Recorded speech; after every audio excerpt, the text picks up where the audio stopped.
I think most at-risk jobs are ones whose outputs look the closest to LLM outputs, right? We do see a wide variety of ways of repurposing LLM outputs, but if you're writing text or code, or to some extent making images, that increases your, they call it, exposure to the threat of AI replacement. Jobs that are more precarious are more at risk. That means often freelancers, people who don't have a larger organization where they could, oh, look, half of my job just went away, but maybe there are some other tasks from elsewhere I can gather to ensure that I'm still like a full-time equivalent. Welcome to AI Experience, the podcast that demystifies artificial intelligence. My name is Julien Redelsperger, and we are going to find out how AI is changing the world.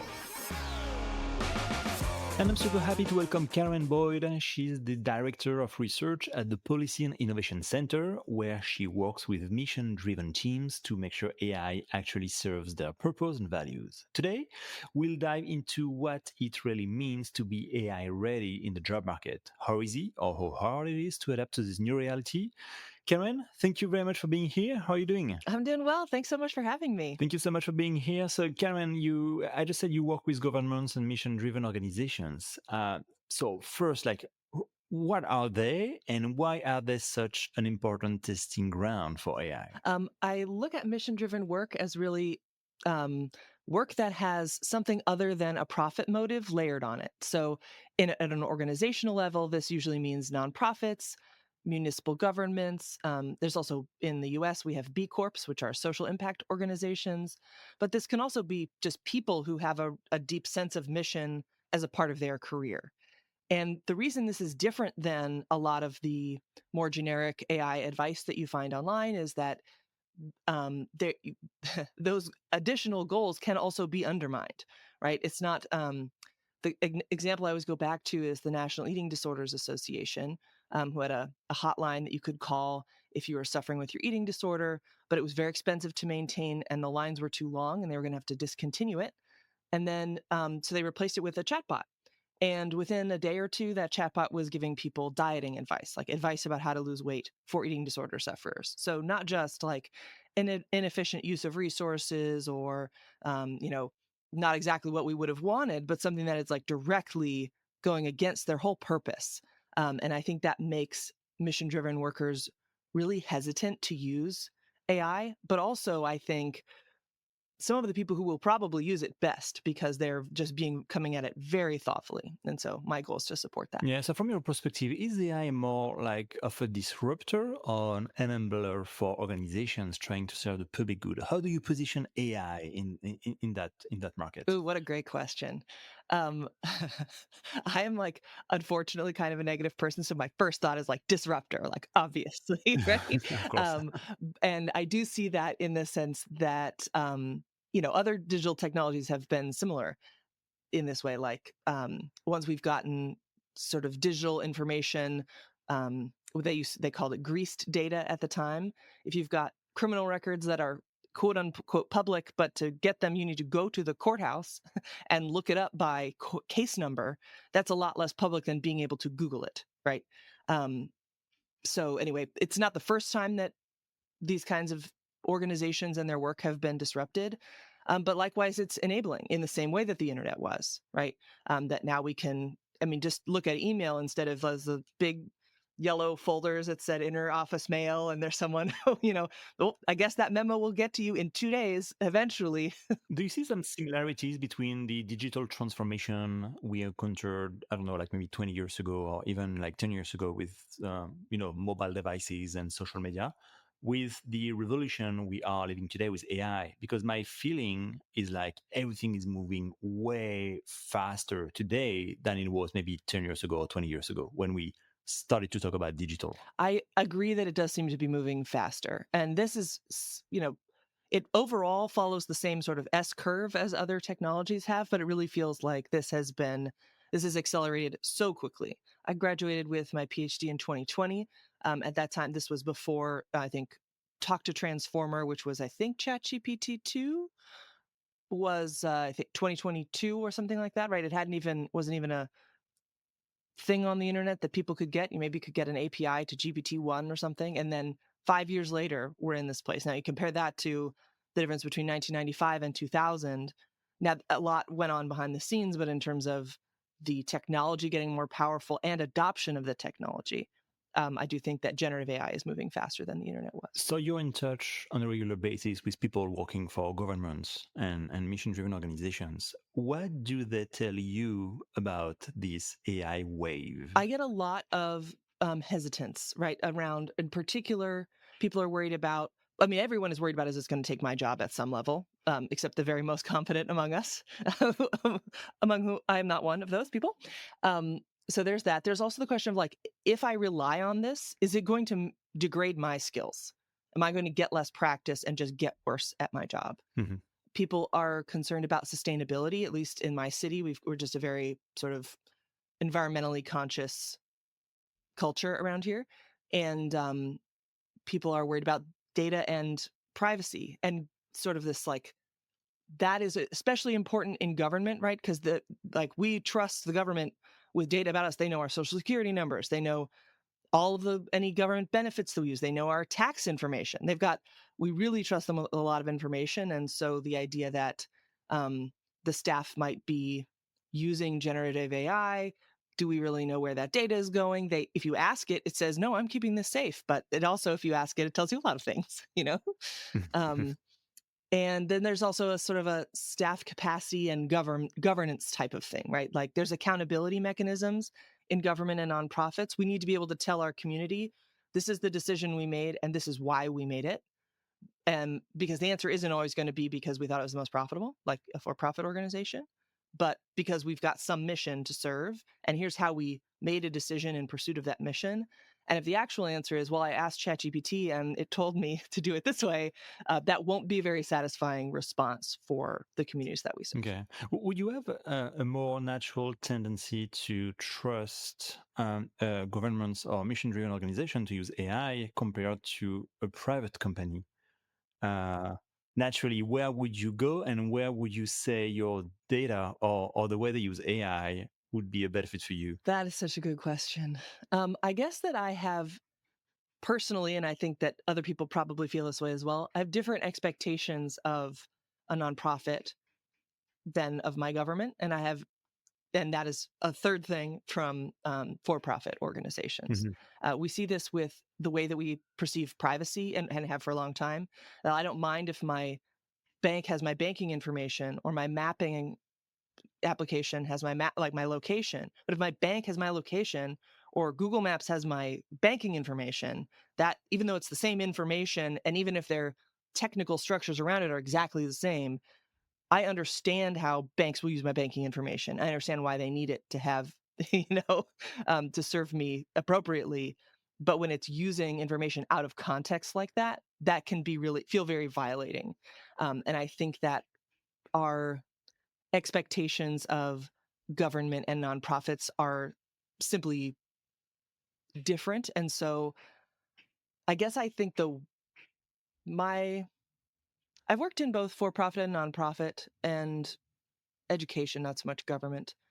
I haven't found that like people are particularly more good or evil in one or another, Okay. but I do think that one of the reasons why in where I live the government is very slow is that they have so many checks, right? That's like, you have to fill out a form, and then someone has to check the form, and then there's just all of this accountability and structure, and I would hope that that would help, although I think that will slow down the adoption of AI overall. Can you say where you live? Because you've mentioned this a few times. So, Yes, I just want to make sure I don't. I'm in the United States. I'm in the state of California, and I am in the county of San Diego.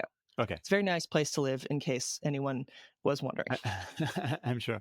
Okay, so it's good to know. So, because the reality of San Diego may not be the reality of, I don't know, New York or Austin That's right. or Seattle. We're at a more climate threat than some places, because we're on the coast. Mhm. Um, and we've been all of our infrastructure is set up for very mild weather that we have. But if that weather gets less mild, the fact that we have streets that are not prepared for any kind of cold of any sort, like I don't have air conditioning or heating, right? We just don't. Okay. We're not ready for climate and so the change. mindset is different too. And so when we prep this show, you told me that one of the most important things at the age of AI is workforce development, or like reskilling or retraining people. You gave me an example with coal miners. How do you train those people, those type of job in? I mean, how do you make sure they're ready for an AI era jobs? It sounds complicated, but maybe I'm wrong. Yeah, no, I hear you. Traditionally, workforce development has reskilled someone like a coal miner for a job in tech. And now we're in a situation where the jobs in tech are the ones that are threatened. First of all, those are the people who are doing those conversations on LinkedIn and in the media for the most part, is those white collar workers. So no kidding, we're concerned about ourselves. Or that threat feels very present. Hmm. But it isn't the case that it's restricted to that. We see AI getting implemented in manufacturing. We're working on a large project with the state of California on smart manufacturing and how to help make sure that the people who are already working in manufacturing get upskilled so that they can deal with, they've got some of these, especially advanced manufacturing, they've got sensors on everything. General Mills is putting sensors in the ground at farms, right? There's sensors everywhere, and those sensors are collecting a ton of data, which has been historically hard to deal with, but AI is allowing folks to get some insight out of all that data. And then are the people, the managers, the people on the line, they going to be able to interpret and act on that data? That's probably increasingly going to become part of their job. So there's that sort of reskilling. How do you move from the people working in a factory or in a mine? How do you give them the skills they need to work in a society where AI will be everywhere? Like, is it about going back to college? Is it about, I don't know, doing some training workshops? Like, how would you That do is a this? great question. I think for miners, for the most part, that reskilling won't be terribly necessary. I'm not aware of any applications of AI in mining. For manufacturing, what we're looking at is trying to find, we do think there will be some kind of education, additional education necessary. And so what we're really prioritizing is finding a way to make that education accessible. And that means both you don't have to quit your job in order to go back to school, like get a bachelor's degree. And so in terms of time, but also in terms of money, in the US, our education system is expensive, and we don't anticipate people being able to drop their income and then start spending money on certifications. So this could mean training that's given through the employers that they already have, right? Like here's a series of workshops. We set up the curriculum for you. Like Mhm. here's some structures that you can use. And for prospective workers, that probably means working through our community college system, looking at credentials that are, we call them stackable, which just means that they're small, like little uh, modular nuggets of education that you can get and then Mhm. compile a portfolio of certifications that will get you toward the job that you want. Basically proving I have this skill, not, don't worry, I took English literature. Like that's probably not going to be relevant for And them. so, what about white collar jobs? Which roles do you think are most at risk, and which are safest for now? I think most at risk jobs are ones whose outputs look the closest to LLM outputs, right? We do see a wide variety of ways of repurposing LLM outputs, but if you're writing text or code or to some extent making images, that increases they call it exposure to the threat of AI replacement. I also think that jobs that are precarious, this is true across disruptions, but jobs that are more precarious are more at risk. And so that means often Mhm. freelancers, people who don't have a larger organization where they could, oh, look, half of my job just went away, but maybe there are some other tasks from elsewhere I can gather to ensure that I'm still like a full-time equivalent. I have a full-time job. Um, so those are two sort of particular risk factors. The ones that are less at risk, even among those same occupations, are folks who are working on cutting edge stuff. So stuff that that's not in the training data anywhere, it's brand new. Um, Mhm. People who are doing some kind of high service component. So like a white glove type of experience, right? So it's like you could have a branding person who just, look, I sent you an SVG file and, here you go. is like, that's something that you could kind of, people will be tempted at least to try to get that out of ChatGPT. But if it's a more like, all right, we're going to sit down, we're going to talk about your dreams, and we're going to, really try to get a vision for the whole brand, this kind of more um, in-depth and personalized experience, that reduces the risk if the more Like human. VIP, high value Mhm. Yeah, services, high value something like services. that. That's a great way of putting it. Yep. And sort of relatedly, anything that has an artisan vibe to it, right? Like, I can buy furniture that is perfectly square from IKEA, right? It's going to be it's like down tiny little tolerances. I know exactly how to put it together, but I will pay more for a piece, even if it's got some flaws, that I know someone who cares a lot about furniture went and made by hand, right? It's there are some cases where we value the human effort for its own sake. Um, and so those are some aspects that can make even an occupation that is overall at risk, make that sort of exposure a little bit lower for that individual person. Or maybe find a niche market that is not too crowded so you can successfully develop a business, for example. Yes, and I think that especially for consulting, where you can credibly say, like, I understand this niche in a way that when you are asking ChatGPT to do something, and maybe you're not adding enough context or you're not a super sophisticated user, but you're getting back this really generic output that applies to, consumer packaged goods, but doesn't apply to um, mission-driven organizations or, whatever your niche is. Do you use artificial intelligence tool today, in your daily job, in your day-to-day task? I do. I do. That has been an ongoing, and I think it will be for everyone for a long time, sort of an ongoing balance to set. For There are some things I do not use it for, right? There are tasks in my job I have identified, and I hope that many people have looked at this as well, that I think are just human only tasks. Hmm. We do social science research, and there are parts of research that are important to do a certain way so that you can trust the output, right? There's a process there. And a black box AI is not going to follow that same. It might tell you that it followed the same process, but it's not going to. But when it comes to, my favorite use is bad news emails. I'm the worst at bad news emails, or like making requests of people. It's like, and when it comes out with something, it's fine. And when I come out with something, it'll also be fine. But it'll take me an hour and a half because I'm so worried about it. So get that all together. I've read many things lately about recruitment and how AI makes it so complicated. So you Mhm. could have, automatic system in place that just, read the resume and say it's not good enough, you don't have the right keywords, and you get rejected. Or you have avatar that are actually like virtual person that are doing the first round of interview, which is very confusing. What's your take on the way people should, recruit people, and how complicated it is these days in the US? And more specifically, should the mission-driven organization maybe take a step back and work a little bit differently in the way they implement AI for recruitment and HR? Recruitment is so interesting because it seems very likely to me that there's at least a couple of cases of AI writing the job description, an AI writing the cover letter, and an AI reading Yeah. the cover letter. Just It's like, like AI talking to an AI talking to an AI. exactly. And then now you show up on the job like nobody knows what they're getting into in this situation. And that seems like, uh, at the very least, not efficient and not great. I do think that there are people who are like, look, our rule is you don't use any generative AI at any part of this process. We promise we didn't either, just trying to keep it out to try to make that experience more genuine.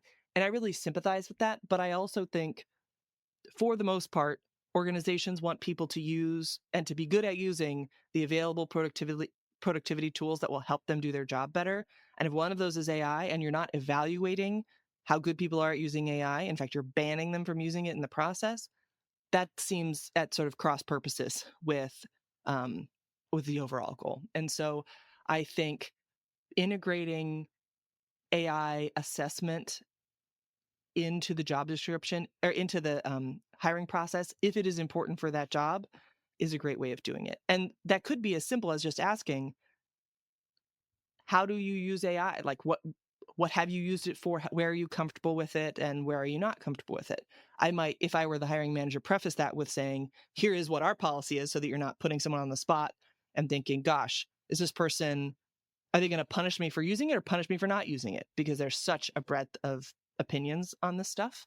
And so writing that into the job description and hiring. Do you think that today everyone knows how to use AI? Like, does it require some learning, or is it mainly intuitive and pretty much anyone can use AI today? I do think anyone can use it, and I do think it is intuitive, but I think there are a lot of skills that can get you better results and also safer, make your experience of using it in like a complex or risky situation much safer.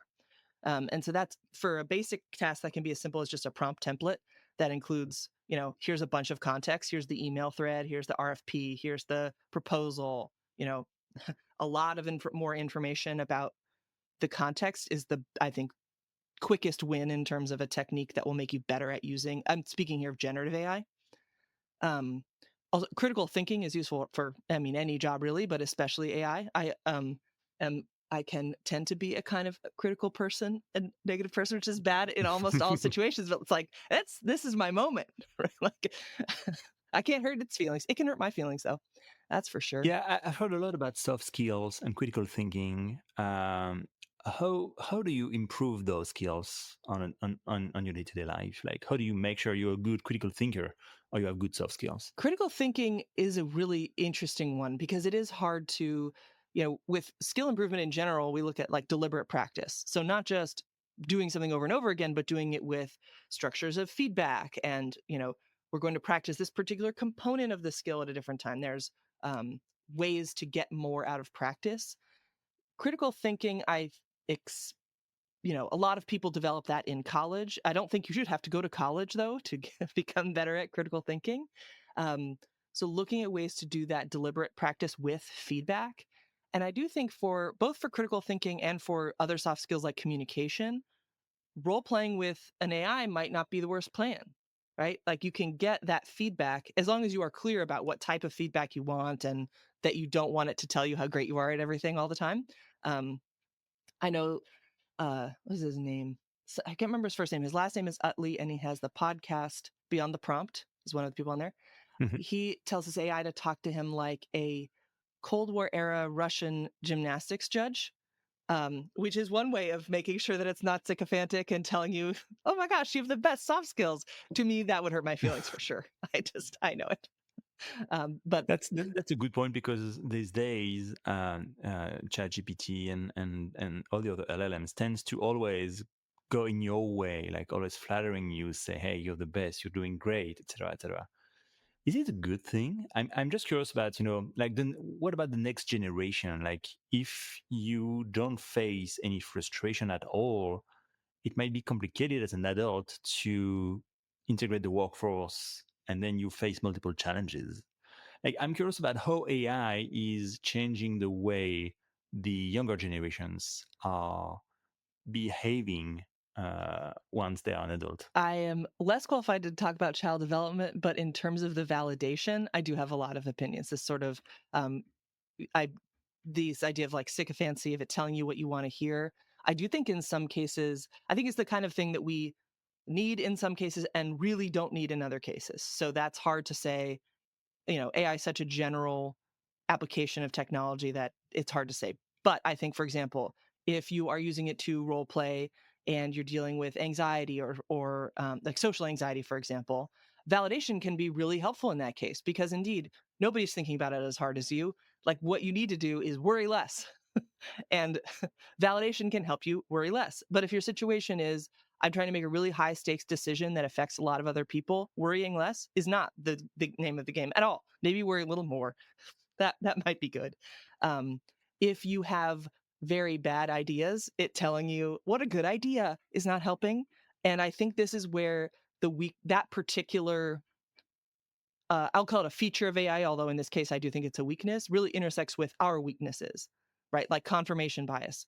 We seek out things in unconsciously, we seek out things that we want to hear and we avoid information that would make us have to reconsider all of our beliefs because that's psychologically preferable to us.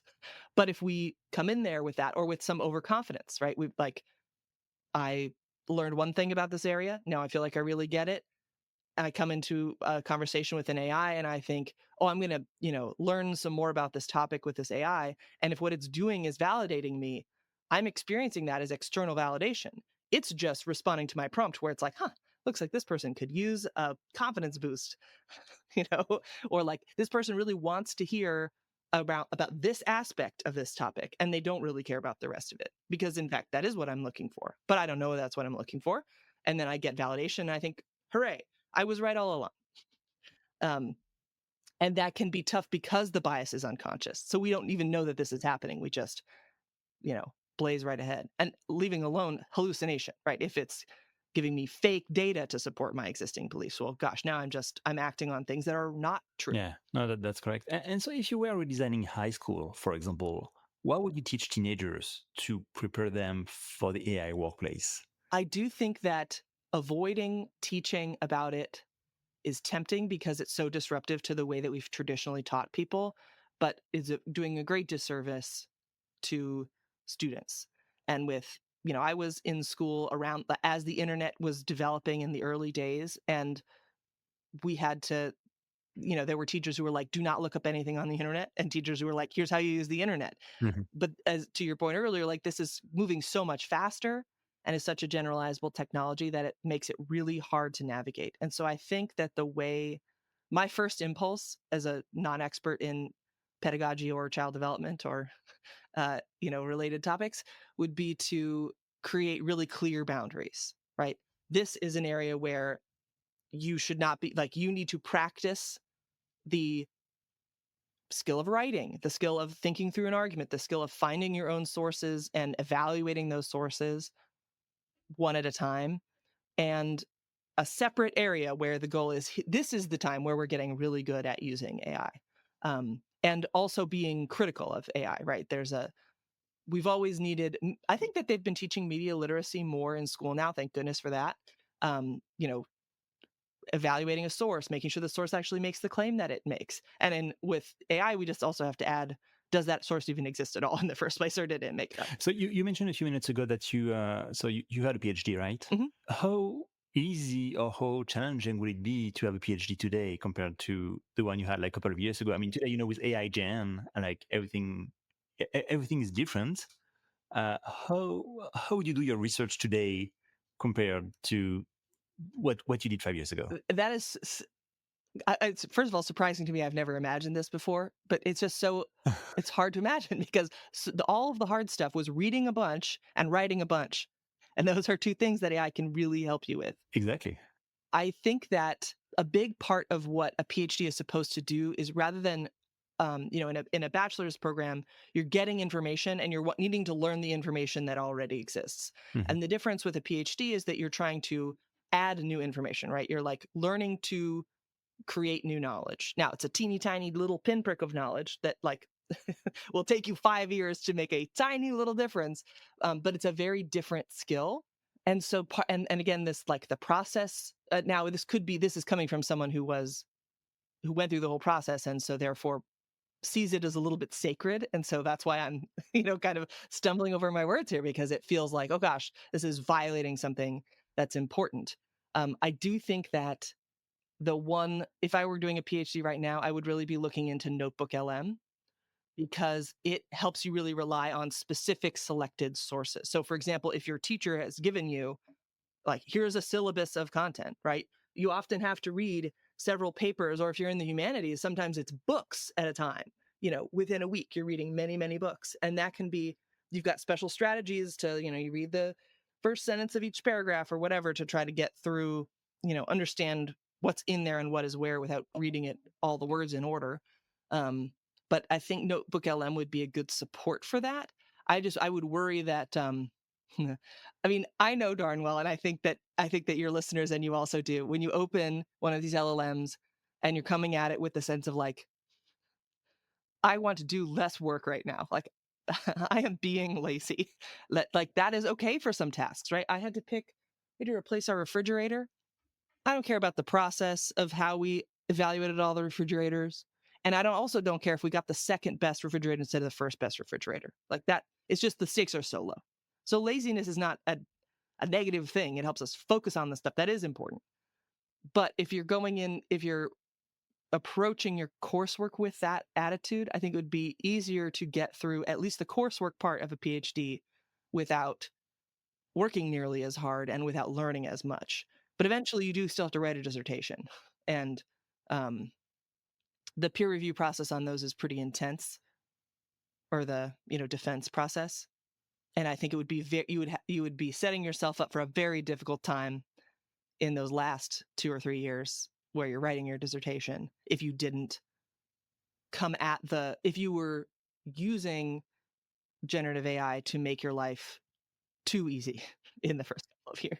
If you had to boil it down, what would be the single most important thing people would need to understand about AI right now in mission-driven organization, governments, or anywhere? Like, what is the most important thing people need to understand about I AI? think my opinion on this has changed within the last couple of days, so this will be the first draft of a thought here. Um, but I think that reflexivity is a skill that will make a huge difference in your outcomes and also in the decisions you make Could you explain what it is? based on the outcomes of or the outputs of LLMs. Yes, definitely. Reflexivity is this idea that this I think this came from ethnography.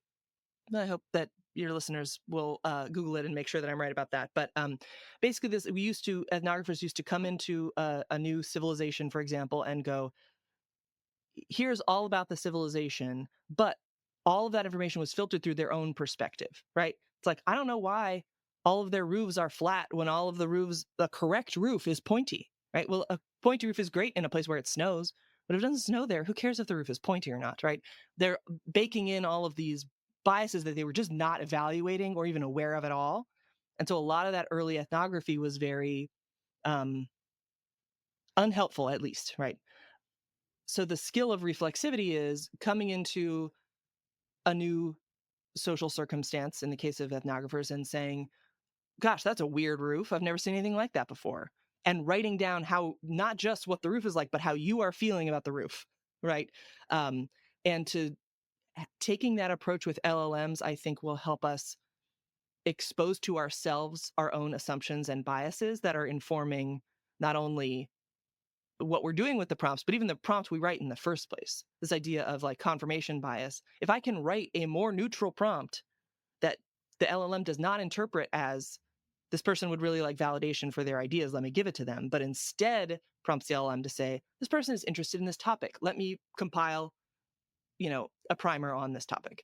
Um, so being reflexive as you write your prompts, as you interpret the outcomes and noticing like what your assumptions are. And I do have one little tip for improving this, which is I put in my custom instructions, please, something like, please state the assumptions underlying maybe my prompts and your outputs or something like that. And so that helps me know, like, if it made an assumption, I want to know so that I can help evaluate, but I also want to know if I made any assumptions. And that can help me. It's not perfect by any means, but it has revealed to me, like, oh, yeah, no, that was, I want to actually go back a step, like zoom out a bit so that I'm not using that assumption anymore. And maybe it's wrong. So. Do you think that AI, and more specifically generative AI, is approachable enough for leaders and managers who don't have a technical background? Uh, a previous guest told me, for example, that to really grasp the way Gen AI works, like you need to understand probabilities and statistics. Would you agree with that? I think that to understand how it works, you would need to understand the mechanisms that it is using to work. Mm-hmm. But I don't think that in order to use it, you necessarily need to know that. I don't know how my toaster works in terrible detail, right? I understand it, it creates heat and it applies heat to the thing I put in there, but like I don't know the details, but that doesn't mean I can't use it. I do think that there are some aspects of, there are some symptoms is like too stigmatizing of a word or something, too negative of a word, but like there's some results, I guess, of the way that it is built that we need to understand in order to use it well. Sycophancy hallucinations really come to mind as like two of those things that they're not like hallucinating is not lying to you. There's not that intent. It's not a person who's making something up. That's just part of how it was built, is that it wants to give you a good argument. And if only this were true, it would be a great argument. And it puts it in there. And so if we come to understand the consequential results of how it operates and don't treat it like a person exactly, we'll get better results out of it. Now, you absolutely can literally, like, you are permitted to just use it however you would like and treat it like it's a person and get mad every time it hallucinates at you. But you're not going to get as good of results as if you anticipate hallucination and try to mitigate it based on your understanding of at least how the outputs And work. so when you talk to leaders and managers in mission-driven organization or governmental services, what do they tell you about AI? Are they using it? Are they afraid of it? Like, how do they approach this? I really get a very bimodal distribution on this. Some people are like, I use this every day. I had it right. I was very delighted recently. A mission driven leader brought to me a binder, like a binder that we'd bring to school, full of printed out ChatGPT outputs. And I was like, What? I know, it was delightful. It was like one time I had a professor who printed out their PowerPoint slides on overheads. That was the thing that it reminded me of. I was like, wow, what a I mean, way to adapt the technology that is brand new and emerging and weird to a format that you are comfortable with, and just be okay with that. I loved seeing that. That's funny. Yeah. So I see people who are like diving in, making it their own, you know, relying on it for even personal advice. Or now, yeah, I'll stick with personal advice. The therapy and the emotional support, there's some other stuff there that I worry about too. And then there are people who are like, I will not touch the stuff.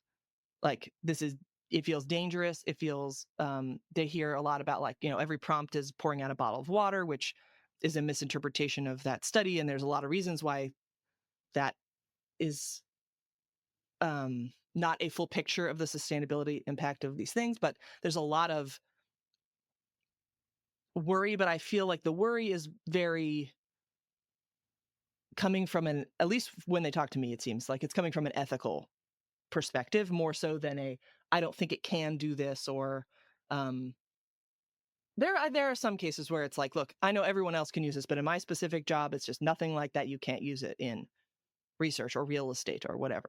Um, but yeah, I see both sides of that. And I don't see, I guess I see people in the middle, but I guess people are in the middle if they're hesitant, right? Because it's just so easy to dive in that if you haven't used it yet, it's probably because you're at Sure. some level pretty skeptical. And so we know governments is supposed to serve the public good, and the question I'm always wondering is, how do we deal with people that are not comfortable enough to go online to talk to an AI to, I don't know, ask for a birth certificate, or do, I don't know, pay a fine, for example, or something like that. Like, my question is, how do we manage the relationship between the public, the people, and the governmental services that are more and more using AI? Because again, not everyone is at ease with using a mobile device or a computer. This has been an issue more or less since digital transformations came up, Exactly, in that exactly. this is like this digital divide of people can't afford, or just aren't comfortable online. And so, at least in the US, for the most part, the governments are required to also have a paper process or a in-person process. That is expensive, of course, to do, but I think if you want to serve everybody, if that's your mandate, I don't think you can require people buy $1,000 device, a subscription to, the internet, and learn how to do something that they, if they're 100 years old, the likelihood that they're going to be filling out, getting government services from a chatbot on your website, I just don't think that's a reasonable expectation. And this may change you know, as people age. Also, some local governments have said, all right, look, we're going to go digital only, but we're going to offer universal broadband or something, right? That, like, they're bridging the gap, bridging the digital divide first before they Okay, okay, that's go interesting. digital only. And so maybe let's get a bit provocative for my last question for you, Karen. If you had the power to ban AI in just one area of work, where would you pull the plug? Oh my gosh, what a good question. I feel drunk with power. What would I do? What I'm thinking about is, okay, where are its biggest limitations that I expect to not be fixable either by technical adjustments to the models themselves, or, um, you know, wraparound, or not wraparound, what do they call that? Wrappers or policies or other things. Like where's the most sort of insidious weaknesses of the technology, or features of the technology where applied would be weaknesses. And then I'm also looking at stakes, right? Like, so if I, again, with the refrigerator example, the stakes are so low that even if I was using it for a task that, for like a research task, my first impulse, by the way, and you said that, is don't use it for research, but like, that's my job. So of course I say that, right? Like that's, that doesn't feel especially neutral of an answer. Um, but if it is deciding who gets food stamps or not, or deciding who gets a job or not, deciding who gets fired or not, the stakes, or arrested or not, oh my goodness, facial recognition, um, like those types of stakes, that really seems to me to be the area where, so where's there an area where weaknesses of the technology intersect with very high stakes? I think that making decisions about where, to whom to apply to focus law enforcement.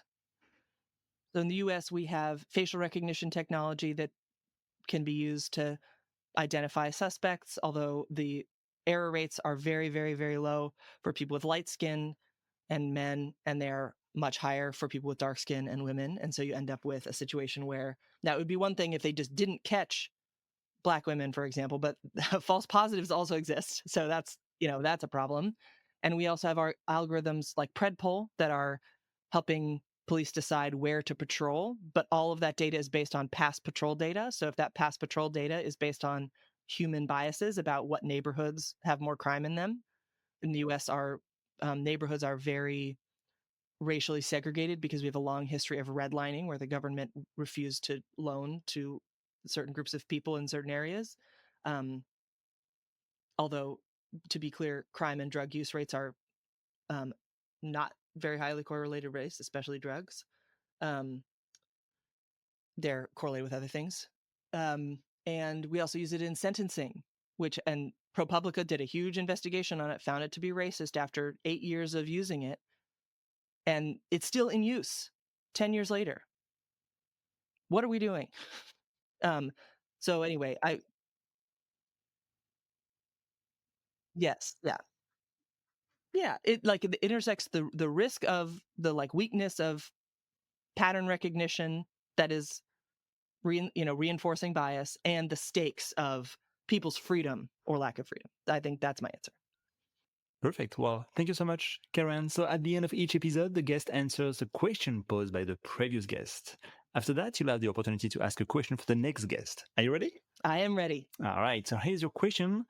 Courtesy of Anthony Davis, who is a security awareness leader, we can listen to his question right now. How will AI change what it means to be human?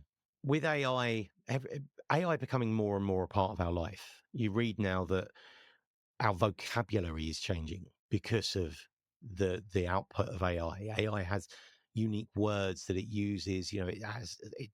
Because it's built in it. There's certain phrases of speech that it prefers, and it's been reported that there's now an increase of that in English language because AI is generating it. So, for example, what other ways do you think AI will change what it means to be human? I totally agree, by the way, with the thing where it's leaking into the speech, because of course you say what you read, and if you read a lot of AI, you start to talk like AI. I think that, and I hope that we get to lean into human connection, like human social connection, and that just being a more important part of um, our work lives and our daily lives. Just realizing how important it is to have authentic human connection, and so valuing it more, and also having more time to do it. That is sort of my optimistic hope. That and it's not very funny yet, so more humor would be great. I feel like that would be better anyway. I would enjoy my life if it was funnier. Um, just it can make novel things, and some of those things feel meaningful to us, but I think humans spending more time talking about human experiences and sharing with each other and being vulnerable. I don't know if we're all like ready for that, but I think that would be a beautiful sort of way to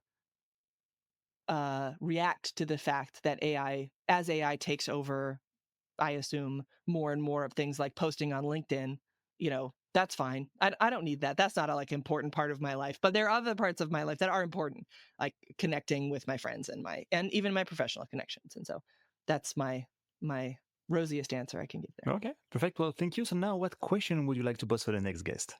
We talked a little bit about this in our conversation, that it feels very polarized, right? There are people who will like very skeptical, won't use this for ethical reasons or for, like this is all a hype machine, etc. And then there are people who are like, I use this for everything and this is like going to change the way we work.